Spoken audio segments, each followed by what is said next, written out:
اعوذ باللہ من الشیطان الرجیم بسم اللہ الرحمن الرحیم رب اشرح لی صدری ویسر لی امری واحلل عقدۃ من لسانی یفقہوا قولی۔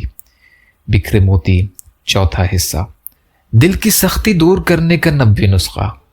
حضرت ابو ہریرہ رضی اللہ تعالی عنہ فرماتے ہیں کہ ایک آدمی نے حضور صلی اللہ علیہ وسلم سے اپنے دل کی سختی کی شکایت کی تو حضور صلی اللہ علیہ وسلم نے فرمایا، یتیم کے سر پر ہاتھ پھیرا کرو اور مسکین کو کھانا کھلایا کرو۔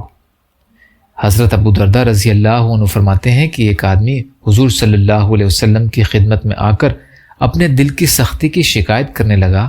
آپ صلی اللہ علیہ وسلم نے فرمایا، کیا تم چاہتے ہو کہ تمہارا دل نرم ہو جائے اور تمہاری یہ ضرورت پوری ہو جائے؟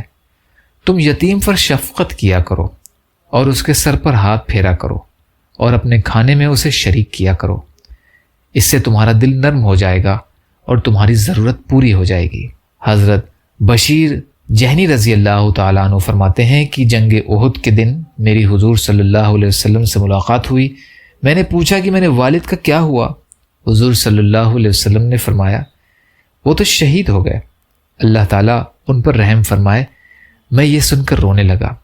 حضور صلی اللہ علیہ وسلم نے مجھے پکڑ کر میرے سر پر ہاتھ پھیرا اور مجھے اپنے ساتھ سواری پر سوار کر لیا اور فرمایا، کیا تم اس پر راضی نہیں ہو کہ میں تمہارا باپ بن جاؤں اور عائشہ رضی اللہ تعالی عنہا تمہاری ماں؟ حیات الصحابہ۔ یا اللہ ہم سب کو کہنے سننے سے زیادہ عمل کی توفیق عطا فرما۔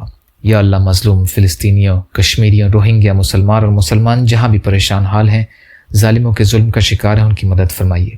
ہم سب کو اپنی استطاعت کے بقدر اپنا حق ادا کرنے والا بنائیے۔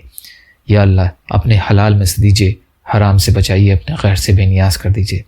یا اللہ جو مانگا وہ بھی عطا کر دیجیے، جو مانگنے سے رہ گئے وہ بھی عطا فرمائیے۔ ربنا تقبل منا انک انت السمیع العلیم برحمتک یا ارحم الراحمین۔ لا الہ الا اللہ محمد رسول اللہ۔ السلام علیکم۔